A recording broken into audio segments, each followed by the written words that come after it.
আমি প্রতিদিন নতুন নতুন কিছু ভাবি, আজকে এটা করব, ওইটা করব।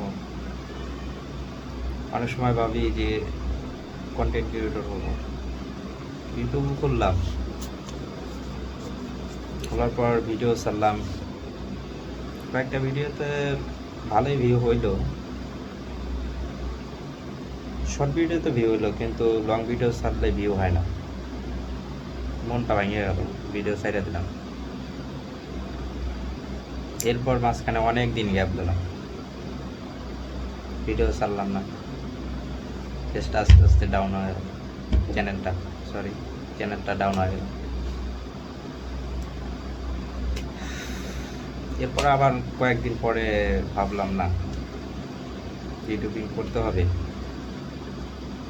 করা দরকার। পরে আবার শুরু করলাম, ওই পুরোনো পেজটাই শুরু করলাম। কয়েকটা ভিডিও ছাড়লাম, ভিউ হলো না, মনটা ভেঙে গেল। পরে আর একটা ভিডিও ছাড়ছিলাম, পরে ওইটাতে ভালোই ভিউ হলো। ওইটা ভিউ দেখার পরে কয়েকটা ভিডিও ছাড়লাম, পরে পরে ভালোই ভিউ হলো। তো ধরেন যে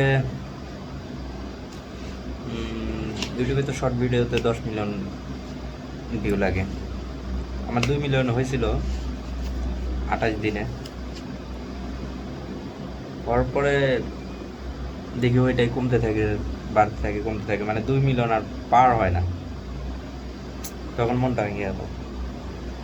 আর এমনিতেও সময় নাই, এরপরেও কাজের ফাঁকাফাঁকি একটু সময় বের করে করতে চাইছিলাম ভিডিও, কিন্তু এরকম দেখার পর মন চায় না যে ভিডিও করি। এত কষ্ট করে ভিডিও বানায়, ভিউ 2 মিলিয়নের উপরে আর হয় না। ওইটাতেই কমে কমে কমে বাড়ে, ওই রকমই, মানে 2 মিলিয়নের ভিতরেই থাকে। তাইলে 10 মিলিয়ন হবে কেমন? মানে ওয়াচ টাইম হয় কিন্তু যোগ হয় না মনে হয়, এরকম একটা লাগে। পরে আর কি বাদ দিয়ে দিলাম। তো আজকে আবার অনেকদিন পর চিন্তা করলাম একটা ভিডিও বানাই, দেখি যদি আপনাদের সাপোর্ট টাপোর্ট পাই তাহলে চিন্তা ভাবনা করবো আর কি, যে ভিডিও বানাবো এরকম। তো চ্যানেলের নাম তো দিছি, দেখছি না, ফালতু ফ্যামিলি। আসলে ফালতু ফ্যামিলি বলতে এটা খারাপ কিছু না, মানে আর কি একটু ফানি টাইপের করতাম এই জন্য আর কি। আর আমার যখন মন চায় যেটা ওইটাই করি, ভাল লাগে এটাই।